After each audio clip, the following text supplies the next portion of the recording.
Boring na nga talaga ako mga bakla sa mga klase ng design na ginagawa namin dito sa may flower base, kaya naman nga kanina ay naisipan ko nga nagawan nga ito ng magandang klase ng arrangement. Yes mga bakla, magpapauso nga tayo ng bagong design dito at siguradong kapag nga nakita ito ng customer ay magpapaulit-ulit nga ulit ang order nito. So katulad nga nung sinabi ko kanina, igagamit ka lang tayo dito ng flower base at syempre nga para nga magkaroon doon ng style, igagamit nga pala tayo dito nitong kulay puti ng mga tela.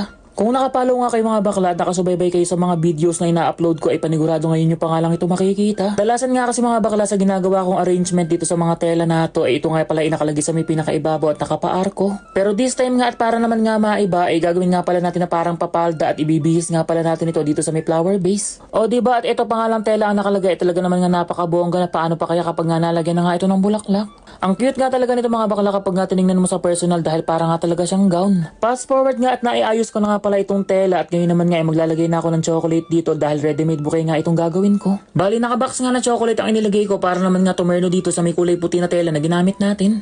Hindi na nga din ako nagpatumpik-tumpik pa at sinimulan ko na nga ang pagtutusok ng bulaklak dito at una ko nga palang nilagay itong mga gerbera. Bali ang mga kulay nga lang pala ng bulaklak na gagamitin natin dito ay mga light colors para naman nga mag-complement dito sa may kulay puti na tela na ginamit natin. After ko nga maitusok itong mga gerbera na kulay puti ay naglagay na nga din pala ako nitong mga roses na kulay pink at saka nga pala itong mga lilium na kulay puti. Kulay puti nga itong mga lilium na to pero may pagkadilaw nga siya pero okay nga lang dahil bumagi din naman nga din dito. At dito naman nga sa may bandang likuran ay maglalagay na nga din ako ng mga dahon ng solidago para nga matakpan yung floral foam. Medyo dinamihan ko na nga din ang lagay nitong mga dahon ng solidago para nga mas maganda at pagkatapos nga niyan ay maglalagay na nga rin tayo dito nitong mga palamuti. Speaking of palamuti nga ay maglalagay nga lang pala ako ng mga chrysanthemum na kulay lavender at dinamihan ko na nga din pala yung inilagay ko. At habang natutusok nga ako dito nitong mga chrysanthemum ay gusto ko nga palang i-shoutout si Janet Amisola ng General Santos City at si Jonard Montillo Pinto ng Isabela. Mega love shoutout nga din pala sa Mr. Bulaklak Flower and Art Shop ng Mendez, Cavite. Nanonood nga din pala ngayon si Ate Nancy Rolion ng Calapan Oriental, Mindoro at si Espera Siana ng Taguig at si Nikki Serbas ng Daet, Camarines Norte. Fast forward nga mga baklat na itusok ko na nga pala lahat ng mga chrysanthemum at ngayon naman nga ay naglalagay na nga din pala ako dito nitong mga aster na kulay violet. Para nga sa akin ay mas lalo nga gumanda itong arrangement ang ginagawa natin matapos ko nga itong malagyan itong mga aster. Para sa inyo mga bakla, ano pa nga yung maganda nating ilagay dito para nga mas lalo pa nga gumanda itong arrangement na to at please comment down below nga.